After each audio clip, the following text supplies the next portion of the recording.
I don't think, the war in Ukraine is not about NATO expansion. It's not about military threats from the West. It's about threats from democracy.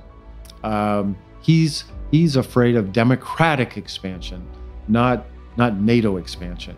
And what threatens him in Ukraine is a functioning democracy. The depression that we suffered in the 1930s was 3 times greater in Russia in the 1990s. And we didn't do enough to help that suffering. And that suffering happened right at the same time that democracy was introduced in Russia. So most Russians associate democracy with depression. And we should have done more to help alleviate that poverty. I think that was on our side, that was the critical mistake.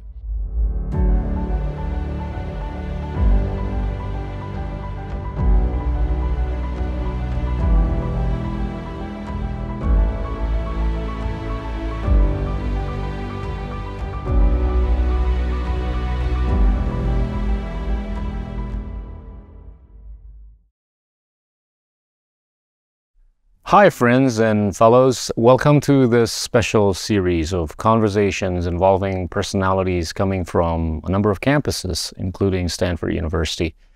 The purpose of this series is really to unleash thought-provoking ideas that I think would be of tremendous value to you. I want to thank you for your support so far, and welcome to this special series.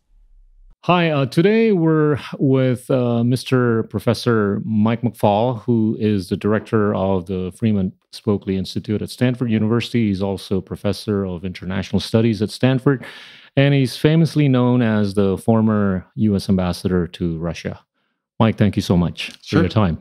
Glad to be here. I'd like you to spend a couple of minutes, if I may, on your growing up and how you became interested in Russia. Well, I grew up in a state called Montana, which is a very rural state. It's one of the most rural states in America. It's on the Canadian border.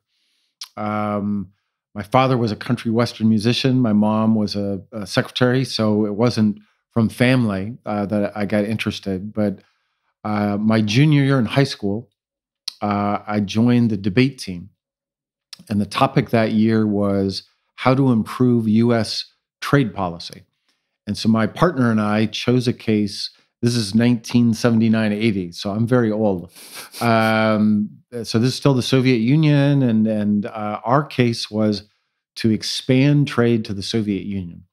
And through that year, I got interested in the Soviet Union and Russia, and then I came here 2 years later to Stanford as a freshman. And that year, that was my first trip to California, by the way. I'd never been abroad.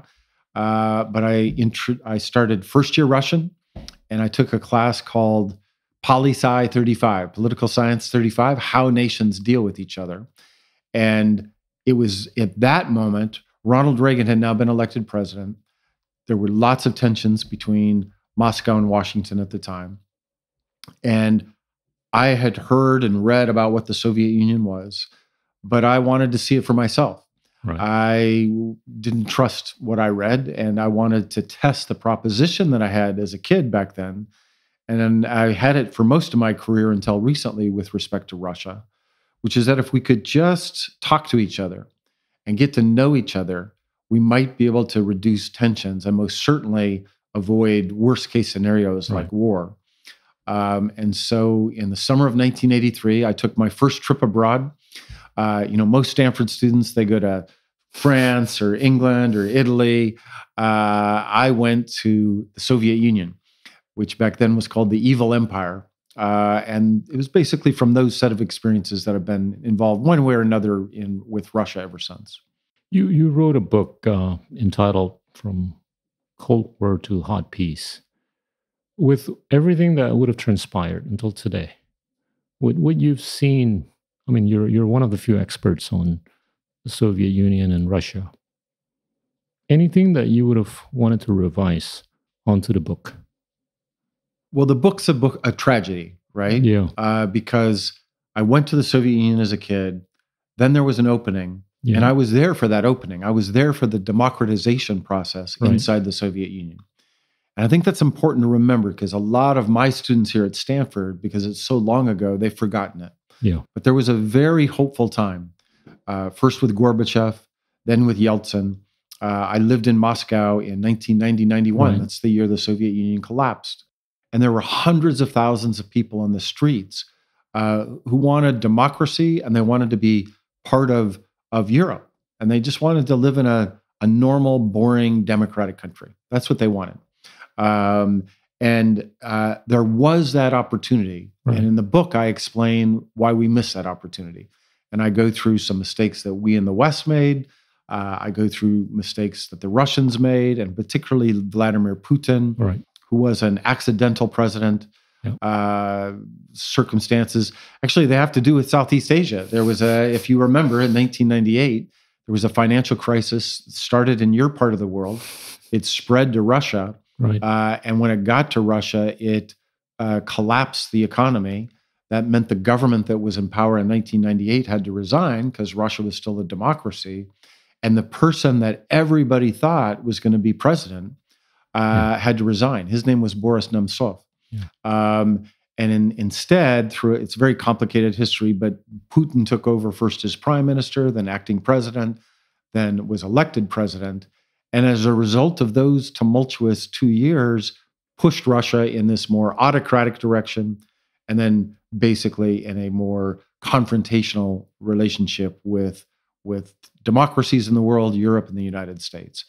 The tragedy of that period for me is that we didn't do enough to help democracy back in the 90s. That was a mistake we made. And I don't think we realized how far Putin would go. If I were going to write another chapter to that book, I would have amended it to say we've been underestimating the risky kinds of decisions that he's willing to take. And the older he gets, the more isolated he gets. He doesn't talk to many people around him. Yep. He doesn't talk to many world leaders either. Xi Jinping's basically the only one he respects in the world today. That wasn't true 20 years ago when he first started as president. But even I underestimated, I would say, in terms of things I got wrong in that book, how committed he was to, ultimately revising the borders of Europe. That's what he's trying to do in Ukraine today. And you would claim that there was no way to expect him to change the way he has in recent years? Yeah, that's a hard question. That's a good question. I would say two things about him. One, I met him a long time ago. I met him in 1991. So we go way many back. Times thereafter. Yes, not exactly Facebook friends anymore, but I'm now on the sanctions list. I have been since 2014. And that's a real tragedy. I don't want to joke about it because I lived 7 or 8 years of my life in that country. I used to have many friends in Russia, and now I've been cut off. But, on the mistakes, I would say, I think we in the West made our biggest mistake in the 90s, where we thought, I know you've interviewed Frank Fukuyama before, right? Yeah. Frank wrote a very famous article called The End of History. And we all thought it was the end of history. All countries were going to become democratic and market-oriented, and war was a thing of the past. And so we got too relaxed in the 90s. And I think in retrospect, we should have done more to try to help consolidate democracy, and two, to help alleviate poverty. The introduction of markets in Russia and Ukraine and Estonia and Poland, every post-communist country, it was the same. They all took these deep dips. 3 times the recession, the depression that we suffered in the 1930s was 3 times greater in Russia in the 1990s. And we didn't do enough to help that suffering. And that suffering happened right at the same time that democracy was introduced in Russia. So most Russians associate democracy with depression. And we should have done more to help alleviate that poverty. I think that was on our side, that was the critical mistake. With respect to Putin, I don't know. I mean, I don't think, the war in Ukraine is not about NATO expansion. It's not about military threats from the West. It's about threats from democracy. He's afraid of democratic expansion, not NATO expansion. And what threatens him in Ukraine is a functioning democracy. Because back in his own country, he tells people that we Russians were different. We're not like those Western people.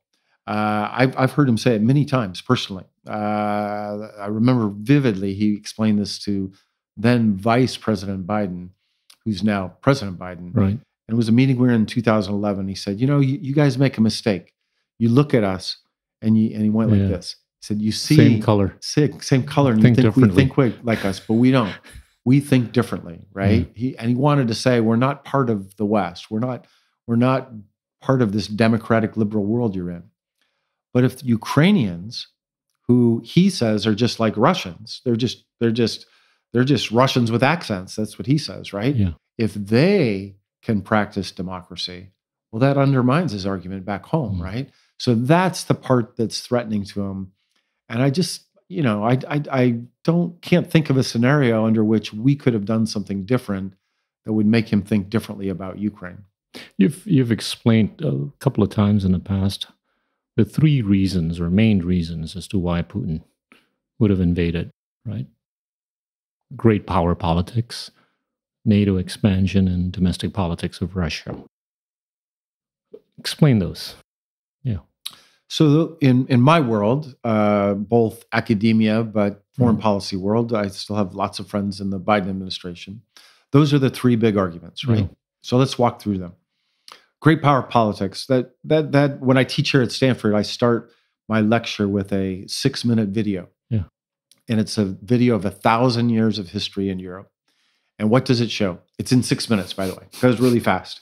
What it shows is it shows countries getting bigger and then countries getting smaller.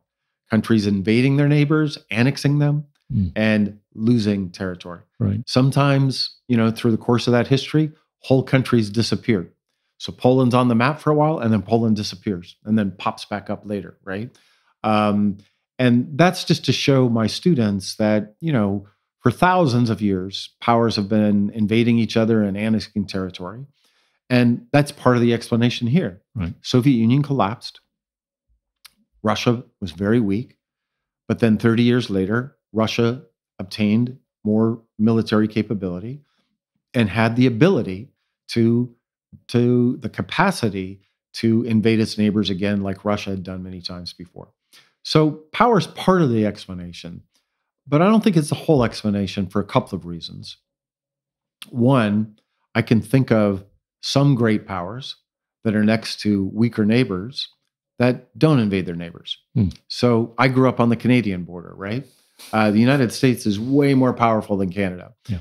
If we wanted to, we have the military capacity to take Saskatchewan. That's the province right above Montana. But we haven't done that. No, we have in the past. 100 years ago, we were in the annexation business too. But today we're not. And so it's not inevitable that great powers need to attack smaller, lesser, weaker powers. And then number two, there have been countries like Japan and Germany that have much more powerful today than they were 70 years ago, but they're not attacking their neighbors. And even China, people like to compare China and Russia a lot today, but maybe it'll happen in the future. We'll talk about that in a minute if you're interested. But so far, China's not invading Russia. China's not invading its neighbors. Did in the past. So it's not inevitable that happens, right? So it's a condition, but it's not the whole explanation. Second argument's about NATO expansion. Right. This is an argument popular in Moscow and Beijing, but it's also popular in certain circles in Washington as well, and certain universities here in the United States. And it says Russia was weak, and we in the West, we took advantage of that, right? We expanded NATO the first time, then we expanded NATO a second time to include parts of the former Soviet Union. And finally, Putin just said, enough is enough. I have to stop NATO expansion. I have to invade Ukraine. And to that, I would say, again, it's a mixed bag. On the one hand, NATO expansion has been an issue for decades with respect to the Soviet Union and Russia, an issue to be managed. But U.S. NATO relations with Russia have gone up and down. It hasn't been a steady state, always conflictual. And I witnessed that myself. I was at a NATO summit in 2010 in Lisbon. Dmitry Medvedev, the president of Russia, was there, and he had nothing but kind words to say about NATO. So hold on, how can this thing that's supposed to be so threatening just a few years ago, you were looking to cooperate with them? So I think there's got to be something more to the story. And that's why I think the third story is really about inside Russia, where Russia became more autocratic. And as Russia became more autocratic under Putin, he became more threatened by democracies in general. Tensions between the United States and Russia rose as Russia became more autocratic. And then second, when there were these democratic breakthroughs in his neighborhood, that's when he got nervous. So first there was Serbia 2000, fall of the dictator Milosevic. Then Georgia, they call it the Rose Revolution in 2003. Then the Orange Revolution in Ukraine in 2004. Right. Then the Arab Spring, 2011. And then inside Russia, the end of 2011, parliamentary election happened. It was falsified, kind of like normal falsification levels. We didn't think that much of it. I was working at the White House, but this time around, Russians documented it. So smartphones, that's something they didn't have before. And then they put it on Facebook and Twitter and VKontakte, and there was mass mobilization against falsified elections. And that threatened Putin. And he blamed us for that. He said, this is the Americans that are trying to foment revolution against me. And by the way, right after that started, that's when I became the U.S. ambassador. 2012. 2012. Right in the wake of all that drama, that's when I showed up. And that's why he blamed me personally for trying to foment revolution against him. How would you contrast or explain the difference between your thoughts vis-a-vis the thoughts of some of the people that you've alluded to in Chicago and also at Harvard, without mentioning names? Well, I don't mind mentioning. John Mearsheimer is the name you're alluding to. I'm going to the University of Chicago tomorrow, in fact. So that perspective is the second explanation, where and by the way, that's an argument popular all over the world, right? In my part of the world, unfortunately or fortunately. Yes. Yeah. He has a lecture that I think has 20 million views, Professor Mearsheimer. And so their argument is we provoked this, right? We supported NATO expansion. We pressed to bring Georgia and Ukraine into NATO, and Putin finally said, if you're going to do that, I have to push back. But let me go into in more detail why I think that argument is incorrect. First, in the lead up to this war, I think it's very important for everybody to remember there was no progress on Ukraine joining NATO. It'd been diplomats talk about aspirations, right?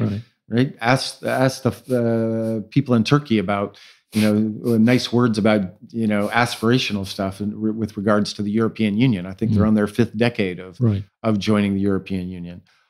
So that was always there, and NATO has a open door policy that anybody can join. That's a democracy in Europe. By the way, I used to write in the 90s when Russia was a democracy that Russia should join. That was logical. But in the weeks leading up to Putin's invasion, there was no imminent threat of Ukraine joining NATO. And Putin knew that. And President Biden knew that. And Brussels knew that. And President Zelensky knew that. I hosted him here at Stanford the day after he met with President Biden. Yep. And we discussed this issue at length. There was no moment that was going to happen. Number two, Putin said that he wanted to renegotiate European security architecture. And the Biden administration was ready to negotiate with him. And I think that's something that the NATO expansion argument forget, is that he made their proposals. It was rather unusual, by the way. I've negotiated treaties with Russians. Usually you publish the treaty at the end of the negotiation, not at the beginning. And I think that Putin published those treaties about the new European security architecture ahead of time showed that he wasn't serious, right? It's like you and I doing a business deal and you getting on Twitter and publishing what you want before we've had a chance to negotiate. So I don't think he was serious. And I think the fact that he did it that way showed he wasn't. But the Biden administration was ready to talk to him about that. But third, ironically, his invasion of Ukraine actually has expanded NATO. There are now 2 new member states, Sweden and Finland, that are about to join. And so if the theory is true that Russia has to invade countries in order for them to stop from joining NATO, why hasn't he invaded Finland? Yeah. They're right there. They've got a much smaller army than Ukraine. And of course, they're not going to invade Finland because this is not about NATO expansion.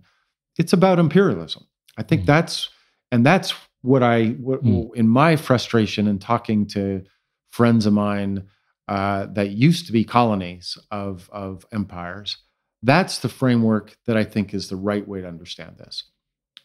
Ukraine used to be a colony of the Russian Empire, right? They didn't even dress it up like United Kingdom or France or, they used the word empire.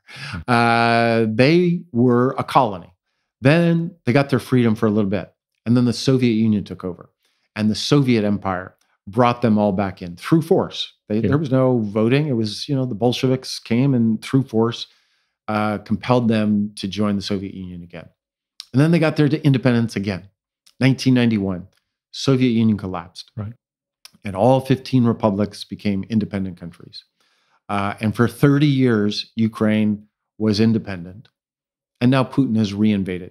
He's recolonizing the former colony, and he's annexing that territory. So imagine if, 30 years after leaving India, the British said, we changed our mind. We're coming back. Imagine if, the Portuguese left Angola in 1976. Imagine in, 30 years later, it said, you know what? We found out you guys have a lot of oil and you have a lot of diamonds. So we're coming back. And so we want to recolonize you, Angola. Oh, and by the way, we're going to take 20% of your territory when we're going to do it. And we're going to call it Portugal. The fact that it's contiguous, I think, confuses some people in the world, where they're right next to each other. But the Austro-Hungarian Empire was also right next to each other. My family's from Ireland. We used to be part of the British Empire. We gained our independence. We're still next to them. And I think that's the right way to think about it. But you don't need to believe me. Just listen to the way Putin talks about it. I think one of my frustrations with some of my academic colleagues is they don't listen to the whole speech of Putin. They just pick out the pieces that support their hypothesis. But if you listen to what he says, he spelled it out very, very clearly. He does not believe that Ukraine is a real country.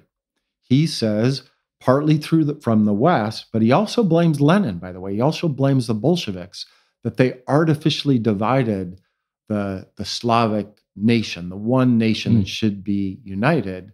And so now his mission in life is to reunite the one Slavic nation. That has nothing to do with NATO expansion. When he talks about it, he goes back hundreds of years before NATO had even existed to talk about his mission statement to bring all the Slavic people together.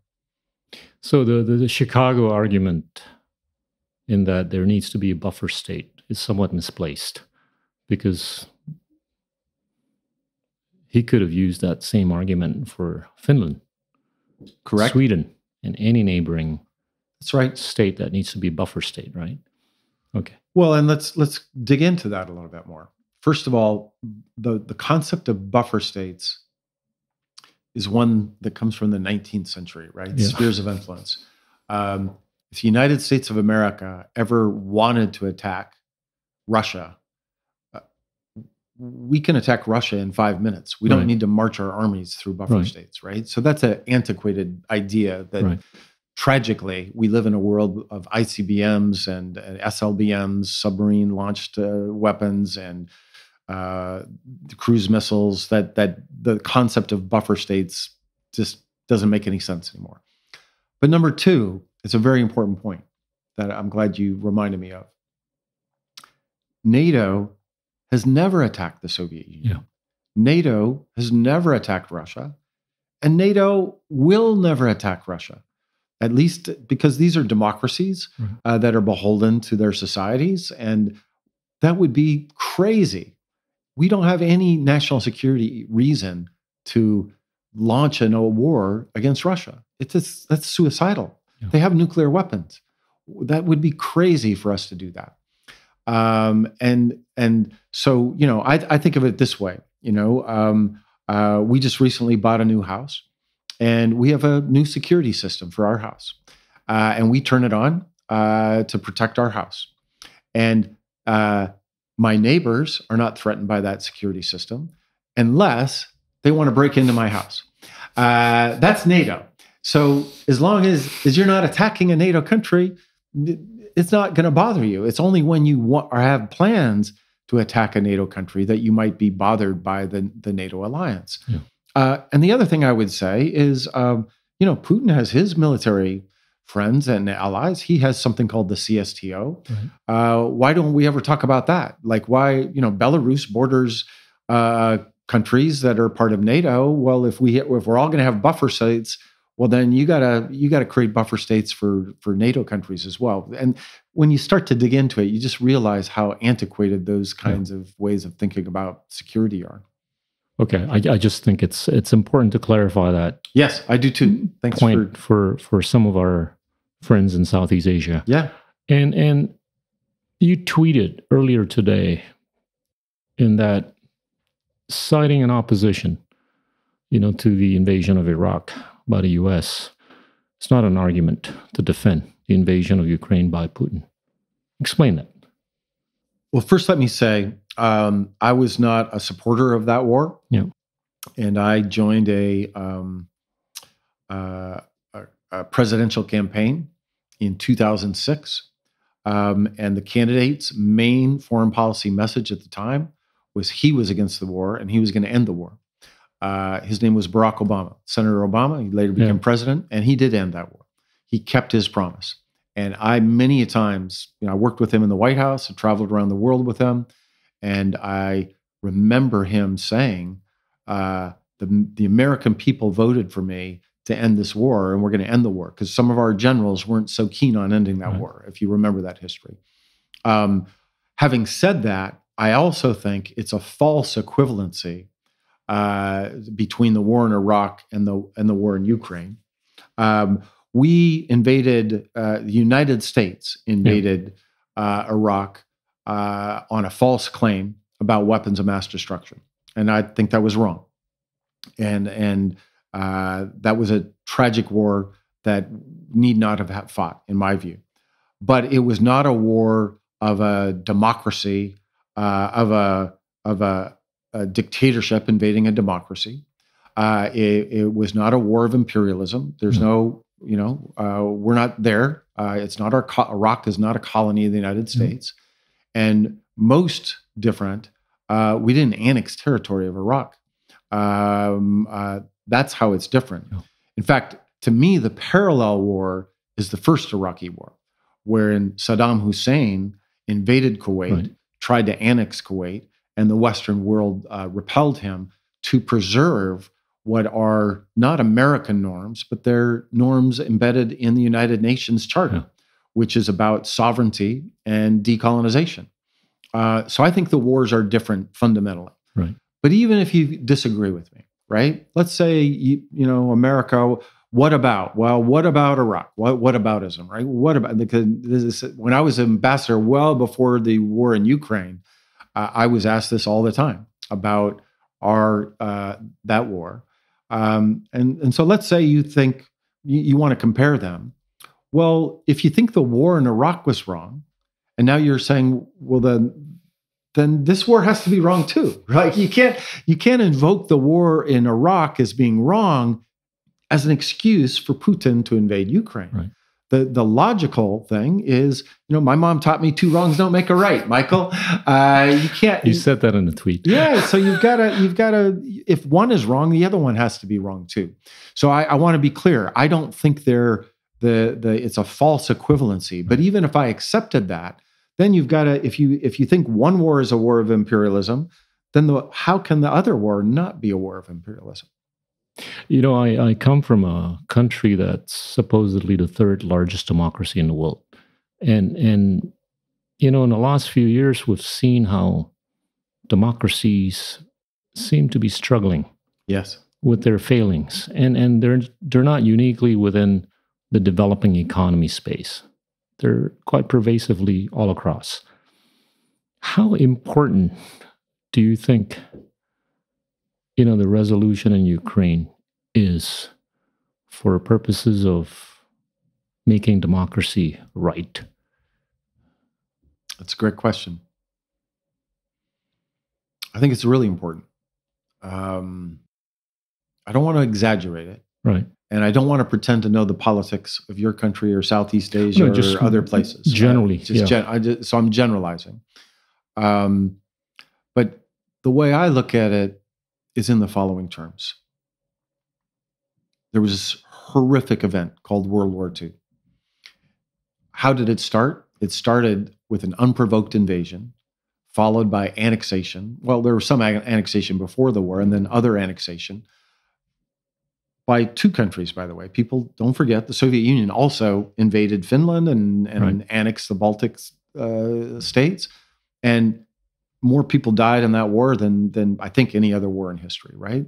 And so in 1945, when it finally ended, the world got together, even the autocrats, right? Stalin was there too.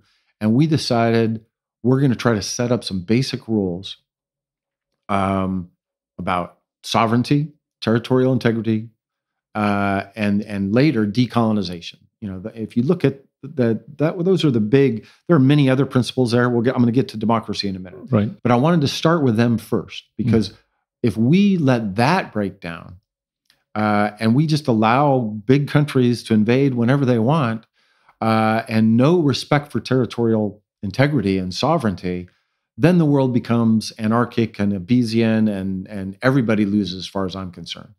And you know, in Asia, there's a rising power. It's called China. Do we really want China to be able to march into anywhere they want because might makes right? I mean, that to me is a really bad world. And we have historical examples of how bad it can be. So I would start first just with the principle of sovereignty. We cannot allow Russia, we cannot allow Putin to get away with invading and violating sovereignty and then annexing territory, because that, I think, sets a bad precedent that would have implications all over the world. Because there's a lot of borders all over the world, I don't need to tell you, that are very contested, that if we begin to start redrawing them would lead to a lot of chaos, a lot of war. But then you asked about democracy, and that's another layer. I also think this is a war between I know it's a war between a dictatorship and a democracy. And if Putin wins, that is going to embolden other autocrats around the world. And it's going to feel like the trend that you mentioned rightly that we've been in for 15 years of democracy recession. It's going to feel like, oh, here's another setback, right? This weak democracy, this new democracy in Europe has now been disassembled by an invading autocrat. That sends a bad signal to other autocratic countries around the world, in the Middle East, in Asia especially. Conversely, if Ukraine can push back and defeat and regain its sovereignty, I think that sends a signal to the other autocrats around the world of the costs of using military force. You know, I worry most about a war over Taiwan that would drag my country into that war. That scares me to death. I want to do everything we can to try to avoid that conflict. And I think a defeat of Putin in Ukraine will cause Xi Jinping to think a little bit harder about the costs of invading Taiwan, both on the military side, but also on the economic side. So I think the stakes are pretty high. As an Asian, we're vested in seeing the great powers of the United States and China being vested in Southeast Asia or Yes. Asia, right? And some of us in Asia see this coupling of Russia and China as being a little bit concerning. Number one, I think there seems to be a misallocation of resource by the US, and that might tilt the balance Right. for Asia purposes. Explain why or how it's not going to be like that. Well, first, I share the concern. Yeah.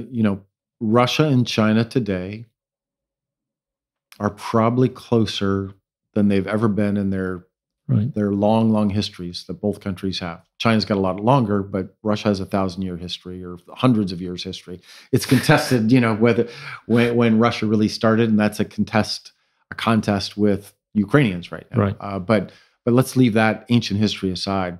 Maybe for a couple of weeks when Mao took over, right? There was a little honeymoon period when the communists took over in 1949, but it didn't last very long. He went to Moscow and Stalin treated him poorly, and there was the famous Sino-Soviet split during the Cold War.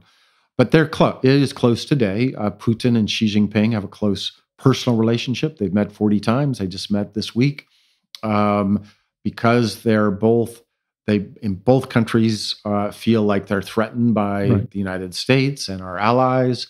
And now that Putin is at war, he's desperate for expanding ties Yep. to China, and Xi Jinping is taking advantage of that. In my mind, they're buying oil and gas from Russia at a 30% discount. Yeah. Not exactly so friendly, by the way. I hope my friends wouldn't exploit me like that when I was in trouble. But you see, Putin doesn't have a choice, right? Because his oil and gas markets in Europe have been cut off. So I think it is troubling to watch it. I think we in the West, and I shouldn't say we in the West, United States and all democracies and our partners around the world, I think we need to up our game Right. in terms of our cooperation. Yeah. If they're cooperating so closely, I call it the autocratic international, right? There used to be the socialist international. This is now the autocratic international. Well, then the democratic international, I think, needs to do more to support each other. Right. And though I give the Biden administration a lot of credit for the way they responded to the war in Ukraine, with military assistance, with economic assistance, bringing NATO together. None of this was preordained. It could have gone a different way. And so I give them a ton of credit on that. They need to do more, but what they've done so far is impressive. Where I score them lowest is in public diplomacy around the rest of the world. I don't think they've done enough to explain why we're fighting, why we're helping the Ukrainians fight for freedom in their country. I don't think they've done enough to bring together the small democracies of the world and the small d democrats of the world, right? Inside autocracies that are fighting for the values that they claim to support. And if they're going to be organized together, we got to be better organized together ourselves. But is it safe to assume that the relationship between China and Russia is such that one is subordinated to the other? Yes. As to give us Asians or Southeast Asians some comfort that there's not going to be any tilting in the balance of geopolitics in Asia. I think that's a good way to describe it. And let me expand on that a little bit. The relationship has always been asymmetric. Right. But it's become more asymmetric because of the war. So, Russia is basically supplying raw materials to China, right. and China is, not providing much back. And strikingly, Xi Jinping was just in Moscow this week. He could have announced a big new military assistance package. He didn't. Yeah. He could have announced a big new economic assistance package. He didn't. You think about what Biden announces for Ukraine compared to what China announces for Russia. That's a dependency. In fact, not to go back to my old, I used to read a lot of Marx and Lenin, but during the Cold War, Soviets would have written about this as classic imperialism, right? They used to call it the Third World. the third world would supply raw materials to the first world, and the first world would exploit them. Well, that's kind of what China's doing with Russia today, right? I mean, it is a very imbalanced relationship, especially when you add to it this incredible thing that today, it varies every day, but Russia is forced to sell to China and India, by the way, but to China first and foremost, their energy at prices well below the market rate. That sounds like exploitation to me. So that means, to your point about comfort, which I think is a good one, I don't see Russia playing a more expanded military role in Asia. I think it's highly unlikely that they would be a useful ally or partner to China if there was any conflict that China had in Asia. Do you see the visit by Xi Jinping to Moscow as some sort of a catalyst for a quicker resolution to the war in Ukraine? I don't know. That's a good question. The Chinese published their 12-point peace plan. Yeah. I really like the first point. I'm not so enthusiastic about the rest, but the first point was a good one, which is that all countries should respect the sovereignty of all others. Yeah. There's no way you can read that and not think that that is aimed at Putin, because nobody was attacking the sovereignty of Russia. Yeah. And remember, the Chinese just brokered a deal between Iran and Saudi Arabia to restore their diplomatic relations. That's a new role that the Chinese have not played in the past. Having said that, I'm not optimistic that there's an easy mediation path for Xi Jinping for two reasons. One, I listen to Putin pretty closely. I know, I try to follow what he says about the war. And last fall, in a very fancy ceremony in the Kremlin, he signed a piece of paper annexing 4 territories of Ukraine, all the 4 Donbass and 2 others, right? But he doesn't control them on the ground. Yeah. So he did it on paper, but not on the ground. And I just don't see a scenario in which he stops fighting until either he's conquered those 4 places or his military has just run out of ammunition and soldiers, right? So I don't think he's looking for a peace deal right now.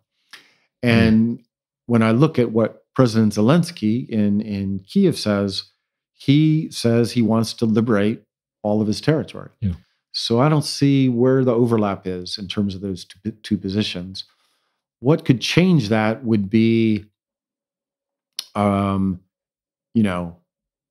a real successful counteroffensive on either side. So the Russians suddenly, I don't predict this, but I think it's highly, highly unlikely given how poorly they're fighting right now. But say they begin to really make inroads and they're on the road to Kiev, maybe then the Ukrainians would reconsider, and vice versa, which I think is a more probable outcome, which is that the Ukrainian counteroffensive this spring and summer divides the Russian army, begins to threaten Crimea, which Putin annexed from Ukraine in 2014, and then maybe Putin might sue for peace to try to hold the territories he has today. But we're very far from that right now. I know we're almost out of time, but this is going to be my last question, and it relates to how long do you think this is going to take? And this is related to a number of factors. The resilience of Zelensky, the resilience of Putin, the resilience of Russian domestic politics, and the fact that there is no mutually assured destruction between Ukraine and Russia, which makes it a little bit more nuclear from a tactical standpoint. What is your recipe for achieving success for the world? That's a great question. I don't have a great answer. How do you see the war ending? Another hard question that I don't have a good answer for. I mean, I know how I want it to end, which is for the Russians to stop occupying Ukraine and for Ukraine to be free and independent again. Yeah. And by the way, it could, if Putin wanted to, he could leave. Remember, if you watch Russian television, this is not a war between Russia and Ukraine. On Russian television, the way Putin speaks, it's a war between Russia and NATO. So he could tomorrow say, I defeated NATO in Ukraine so that they didn't invade us, right? It's complete nonsense, of course, but everything that he says, that his propagandists say is nonsense. It's not based in reality. And he could declare victory and he would be fine. I honestly think he'd be fine. This notion that he needs to save face in front of who? Like, who's he got to save face in front of? Like some dictator, some general, or some fascist? No, he doesn't need to save face in front of anybody. I just don't think that's likely, right? You asked me how it likely ends. I fear it's going to grind on for a long time because Ukrainians are not in a mood to settle right now. I talk to Ukrainians every day. The devastation, the killing that Putin has done, the way, especially, kidnapping children, bombing civilians.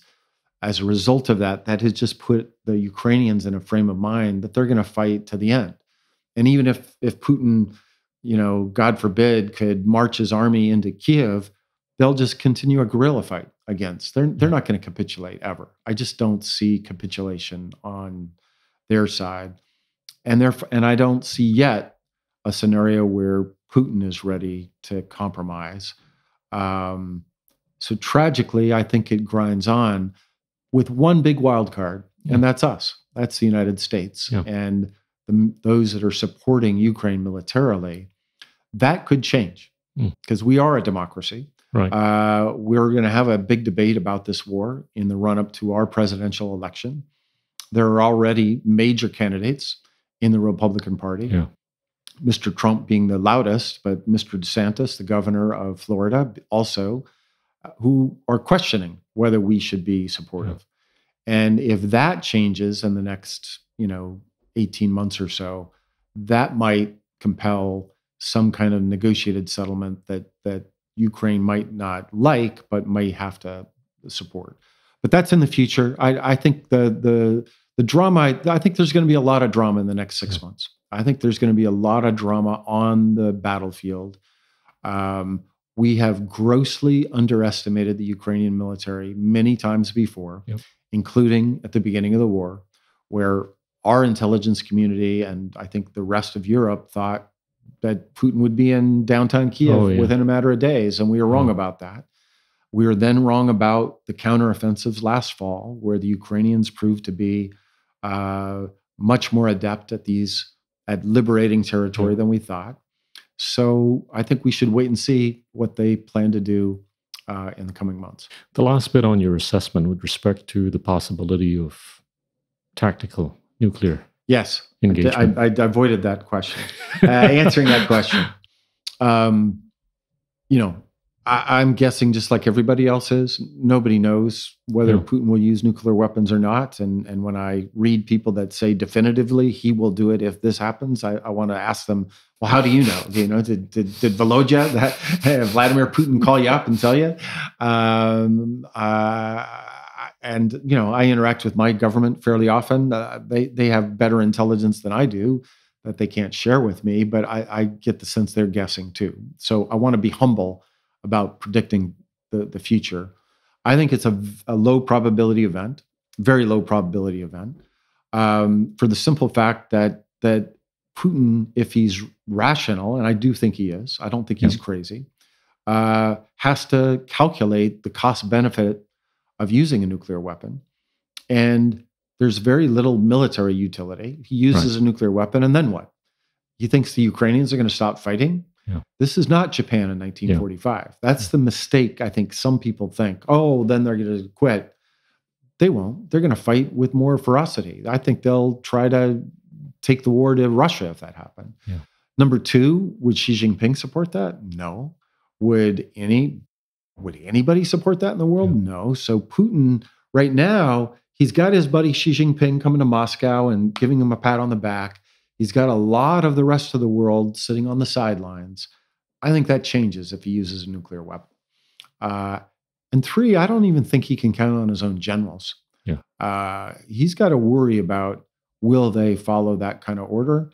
I think that's another concern. And then finally, remember, Putin is actually achieving a very concrete military objective by threatening to use nuclear weapons.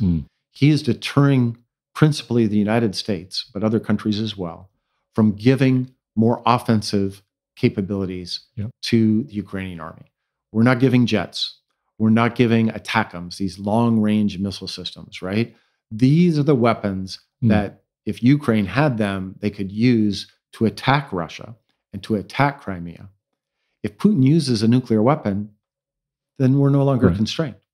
Then I think there'll be a lot of push for us to provide those kinds of weapons. And that means the war comes to Russia. So I think even from his own calculations, kind of cost-benefit analysis, there's not a lot of payoff to using the weapon, and there is payoff to continue to threaten but not use the weapon. Last bit. Is there hope for multilateralizing the effort beyond NATO? There's hope. And I actually welcome Xi Jinping's involvement. Most Americans don't. The Secretary Blinken said this is all hocus pocus. It's all cover for Putin. My view is a little different. They're already together, so I don't see like what hocus pocus, what cover this has been given to Putin. They've already been that way. But by getting him more involved, by putting out a peace plan, that pulls him in. And with the deal that they did with Saudi Arabia and Iran, I said that's not so bad for the rest of the world because that may help keep the war in Yemen from exploding again. And now they're tied to keeping the peace there, right? It's like, knock yourself out, guys. We haven't been doing such a good job. So, good luck with that. And I'm cautiously optimistic that could be a good thing. I don't think we should just uniformly dismiss it because it's not an American idea. And I would welcome the Indians. There are other countries that have relations with both countries that could also be useful. Amen. Thank you so much, Mike. Thank you. Thanks for having me. That was Mike McFall, from the director of Freeman Spokely Institute at Stanford University. Thank you. Inilah Endgame.